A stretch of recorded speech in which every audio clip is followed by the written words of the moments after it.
আজকের দিনে যদি আমাদের গুনাহগুলো দেখা যেত, আমাদের গুনার যদি কোনো আওয়াজ থাকতো, আমাদের গুনার যদি কোনো সাউন্ড থাকতো, আমাদের গুনার আওয়াজে মানুষ ঘুমাইতে পারতো না। ঠিক কিনা কথা বলেন?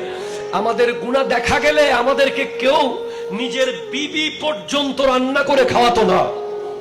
আল্লাহ আমাদের গুনাহগুলো ঢেকে রেখেছেন রহমতের চাদর দিয়ে। উসওয়ায়ে হাসানার আরেকটি বৈশিষ্ট্য হলো অন্যের গুণ প্রচার করা, দোষ ঢেকে রাখা। আমরা দোষ প্রচার করি, গুণ ঢেকে রাখি। পৃথিবীর সবচেয়ে বড় সখী, সবচেয়ে বড় দানবীর, সবচেয়ে বড় সাখাওয়াত তার যে মানুষের প্রশংসা করতে পারে। আপনি তার অবর্তমানে তার প্রশংসা করেন, এটা বিশাল এক গুণ। আমরা যে পরিমাণ দোষ চর্চা করি।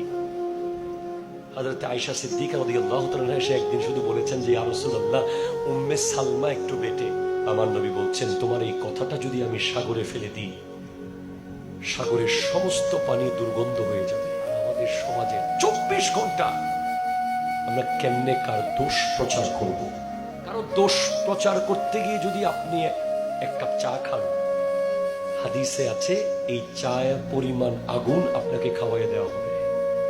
কারো দোষ প্রচার করতে গিয়ে যদি আপনি একটা জামা গিফট পান, হাদিসে আছে কিয়ামতের দিন আপনাকে ওরকম একটা আগুনের জামা পরিয়ে দেওয়া হবে।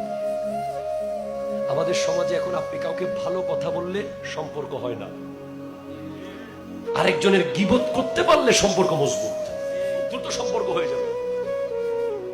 আপনি যখন আরেকজনের, ওই ব্যক্তির শত্রু বা বিরোধী কারো গীবত শুরু করবেন, তার সামনে গিয়ে দেখবেন ভালো কথা যে বলছে তাকে বুকে টানবে না, গীবত যে করছে তাকে বুকে টেনে নেয়।